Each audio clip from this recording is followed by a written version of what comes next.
What's up, ladies and gentlemen, and welcome back to another episode of CP Unlimited.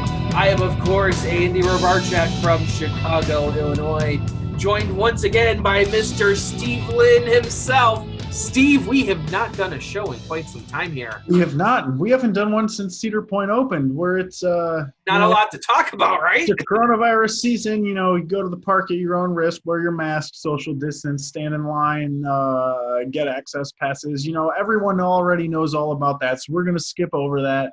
You know, if you have questions, you know, ask us in the comments or message us, whatever. We can answer your questions, but we're pretty much Cedar Point's pretty much doing what every other park in the world's doing. So we're not going to talk about that. We're going to talk about something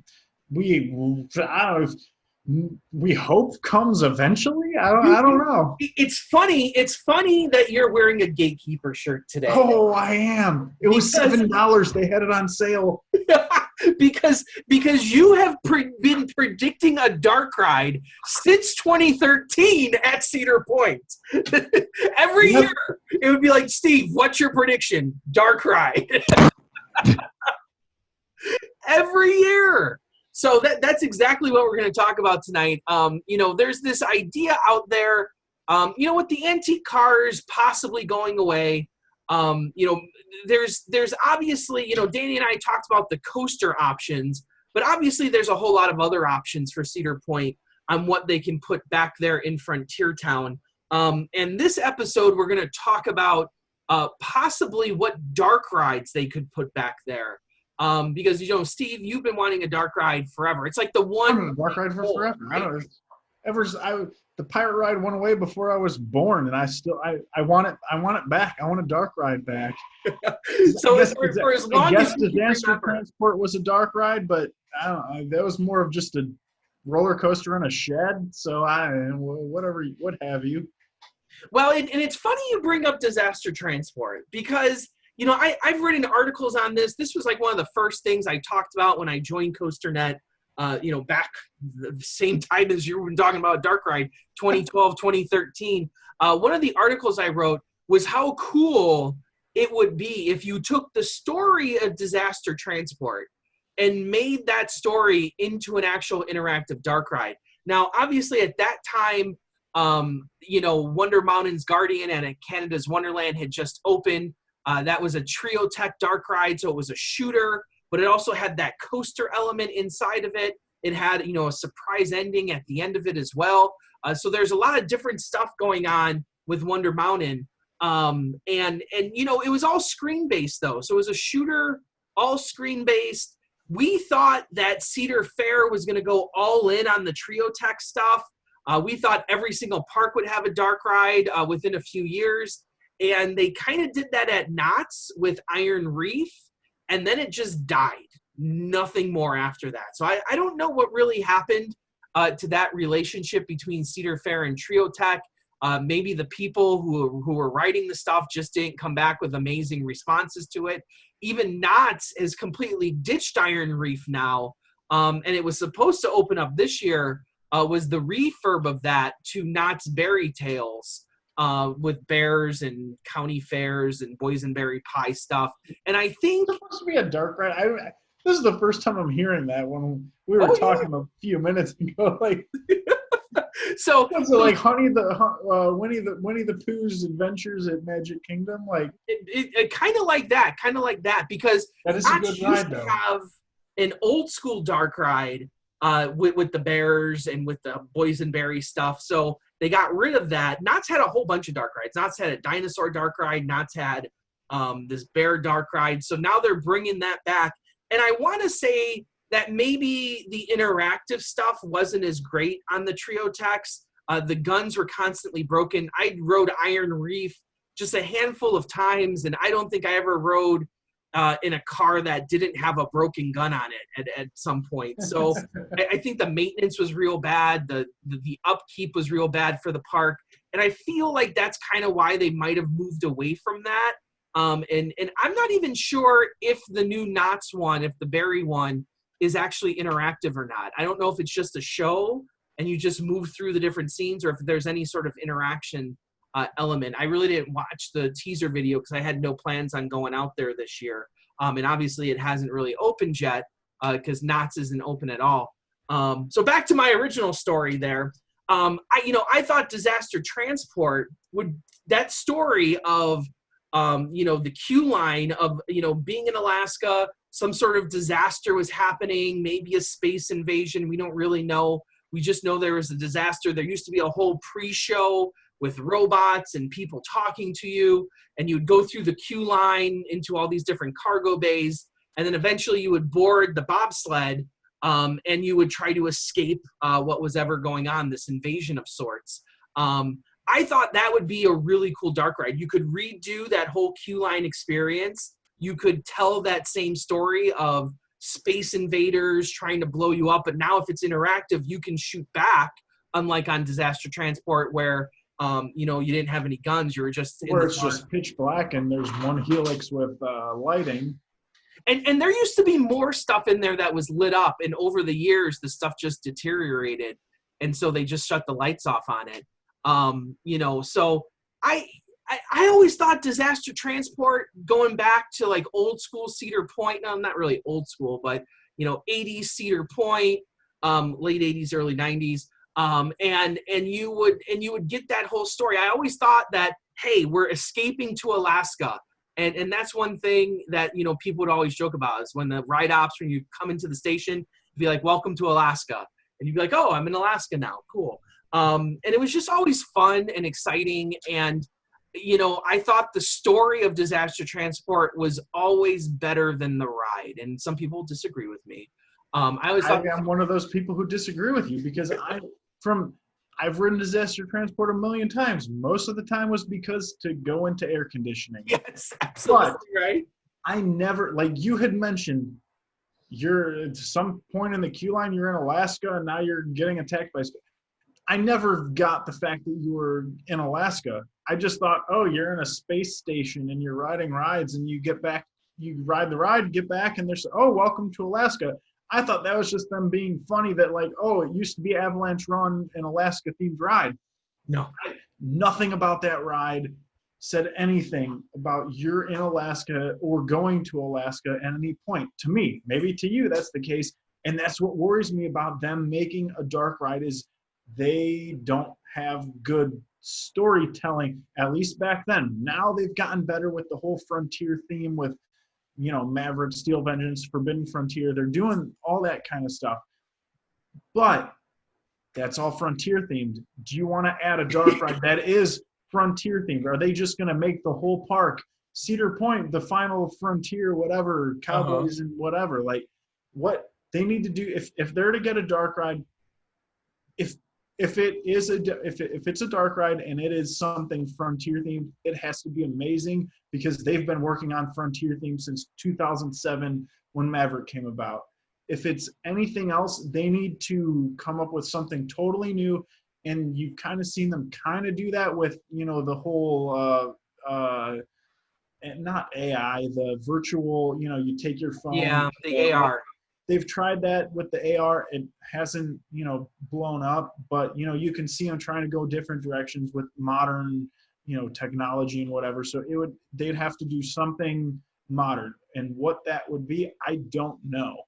Well, and that's the thing is like everyone keeps talking about like Pirate Dark Ride and oh, that's me. Well, that's you. And I just feel like at some level, like the Pirate Dark Ride, like you're not gonna do anything better than what Disney's already done with that. I don't think you can do better than what Disney's already done. That's the thing. And Pirate Ride's probably the easiest, most cookie cutter thing you could do. And Disney already mastered the easiest one you can do and blew everyone out of the water. So you got to come up with something totally new, totally different. And I don't trust Cedar Fair to do that just because they're not Disney. Like it wouldn't be fair for us to expect that from them. But yeah. You're not going to get a $45 million dark ride here. Yeah, it almost sucks that Disney took the easiest possibility out of the equation, because if Disney were to do space aliens, they'd blow that out of the water and leave us pirates. But we can't do space. That's all. They just can't.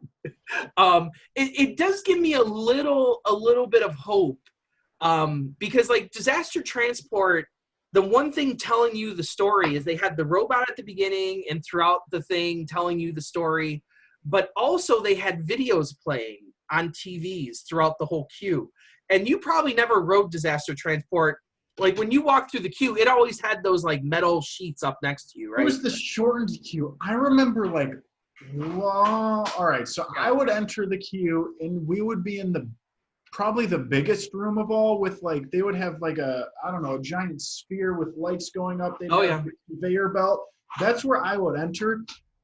Yeah. I remember. And that was the end of the queue back in the Yeah, that day. was the end of the queue. I remember as a kid, there was a part of the queue that was all like black lights and like this neon coloring. There'd be people handing out, selling glasses for the, I don't know, to view the neon colors or whatever. Oh yeah, that's still, that's not even the real queue still. That's the Oh God, I wasn't even alive yet then. Yeah, so yeah, that's so they did the Disaster Transport in 3D where they handed out the glasses. That's the earliest memory of the ride that I remember. Yeah, so but even before that, they had a full-on queue where that last room, they had like 2 or 3 more rooms just like that. If you could, it's probably on YouTube somewhere to see the full queue of Disaster Transport. And like I said, they had videos. And what makes me happy is that if you've been on Orion yet, Orion has storytelling videos too going. So when you're standing in the queue, there's a little video telling you the backstory of what's going on. So it looks like Cedar Fair wants to tell more backstory on stuff, which makes me excited, especially for a dark ride, because that was the whole thing with Iron Reef is they had the backstory, but if you didn't stand in the queue, you really didn't know what was going on. It's almost like you need something like Dark Castle. Were you ever on Dark Castle at Williamsburg? I was. I don't remember much of it, but I was on it. It was like, vampire-ish bats, castles. So like Dark Castle had a pre-show room. So you would go in, watch the story in front of you, and then move on from the pre-show room and then enter into like the queue line to actually board the different vehicles, the ride vehicles. And that kind of puts you into the mood of, okay, this is the story. Now, granted, it's a pain if you've been on the ride 65 times and now you got to stand and watch the same pre-show. But if you've never been there before and it's your first time, it really gives you a good background. If this is going to go in Frontier Town, though, Disaster Transport doesn't really fit the theme, like you said. Pirates not at all. Kind of doesn't fit the theme. But maybe the thing that you were talking about, that whole story with Maverick and the Chamberlain family and Chess and Digger, maybe that whole story, if you want to do a Western-themed dark ride, that whole story could be a pretty good story that they've been really fleshing out through, little stuff, through signs in the queue, through, the intro video to Steel Vengeance. They've kind of been fleshing out what that story is all about, but maybe now an interactive dark ride that will fully immerse you into that story and kind of give you some kind of conclusion at the end. That might be cool. See, the problem, yes, but where are they going to put it? Like, if you put it right where the antique cars are, I think. Are they going to put a building there, though? Like, it's. But think about it. Put a Western style building. So you have it look like, you don't put up like a haunt building there. I wouldn't suggest that. But if you put up a series of so imagine how, the places look, like all the food stands look on your way to Steel Vengeance. Build something like that facade and just do it all the way around. It's going to cost some money. You're going to have to do it all the way around is the key. Or what would be better would be move all of those food stands to circular, the oval, whatever shape. Yeah. Whatever. Like a kidney shape almost. Yeah. Move all of those food locations to the antique cars spot. And, you could wrap around the whole place, go to all the foods, gift shops, whatever you put there, change whatever's over there, Lusty Lil's. Well, maybe not Lusty Lil's. That's kind of, you could still leave Lusty Lil's there. Yeah, that's kind of classic. Whatever. There's like 2 gift shops, some other stuff, mac and cheese type of restaurant. turn that into the front part of the dark ride and extend it back more. I'm just thinking to myself right now, like you could have like stagecoach like ride vehicles and be on like a stagecoach, and like you could have like fast parts, you could have slow parts. If you wanted to do some technology, you could probably do some pretty cool technology. I'm not expecting that though. Yeah. I expect standard. And that place does make the most sense though, because that's where we've seen a couple markings that CP Rundown has reported about. I was there on Saturday. There's a couple markings, nothing huge. Like there's just, yellow markings. I think they're for, I don't know, gas lines, water lines, or whatever. They can't lead from the bridge where if you're in Frontier Town walking towards Frontier Trail, there's a couple yellow markings lining, from the back end of what's it called? The town hall towards the swings, whatever the swings. Yeah, the wave swinger. Called wave swinger. Yeah, there's a couple markings there, which something's going on there. First thing that comes to mind is they're renovating town hall for the 150th anniversary. So I don't think much of it. I think that same thing comes with the antique cars. When I was there, CP Runner reported a bunch of stuff, which I didn't walk around the whole area. I didn't see all of it. The only marking I saw was in front of the staircase. To the staircase. That's the only mark that I had seen. That's not big enough to me to say, hey, big new ride coming. That's just more of like, hey, we're marking stuff near town hall to, not blow up Cedar Point when we're doing construction. Well, and honestly, that could be exactly it. Supposedly there were also markings over by Wicked Twister again, over on the beach. Not on the beach, but over on that midway again. And you could put a dark ride there. I know the whole, we don't want to cover up the beach, and we've already been through that a million times, where I think they need to break down the wind to put up another wind barrier, because like back in the day, like I got my Cedar Point 150th book in. I don't know if you've received yours or purchased yours yet. But I was looking through all the pictures, and I'm looking through, and I was looking at like the aquarium stuff. Like that whole midway was basically one big wall at one point. It was disaster transport, it was the aquarium, and then it was the aquatic stadium, the Dolphin Stadium. It was one big wall at one point, and now they've opened it all up, and I feel like that has led to a lot of issues with wind at Cedar Point. Yeah. And I don't think it's a bad thing to maybe close down a section of that to try and break that wind a little bit more. I don't think that's a bad thing. But see, if they were to close down Wicked Twister, take that down. Wicked Twister's 2 spikes. Yeah. For what it's worth, it still breaks down some of the wind. Yeah. If they were to take it completely down and add nothing, it's just going to add even more wind. Yeah. Those 2 spires probably aren't doing much, but it's doing something. That to me is the best spot for a wooden coaster. We've talked about that before. Good we Lord, can leave that for another video, but yeah, I don't see them adding another building in that place. As much as the wind is a problem over there, I think they've tried so hard to open it. I don't think they're going to close it off again, especially now that they extended the boardwalk to the main parking lot. They don't want people walking next to a giant, that's true, 2-story building where you're going to look at, unless they were to make, the boardwalk side, they could probably, if you've ever been inside of disaster transport, I was for one of the winter tours, most of it was just totally empty. They could convert that into boardwalk shops and restaurants, and a facade against the whatever building they would put there if it is a dark ride.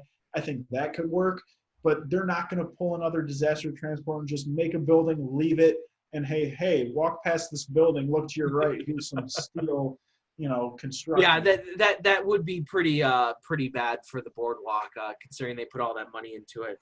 Well, that kind of, like, did you have any other ideas? I think those were the 3 big ideas we had: disaster transport, pirates, and maybe doing the Steel Vengeance story with the characters inside the dark ride. There's really not a whole lot of other themes you can really do. Yeah, based off of what Cedar Point's given us, other than, just kind of continuing on the Forbidden Frontier, adding,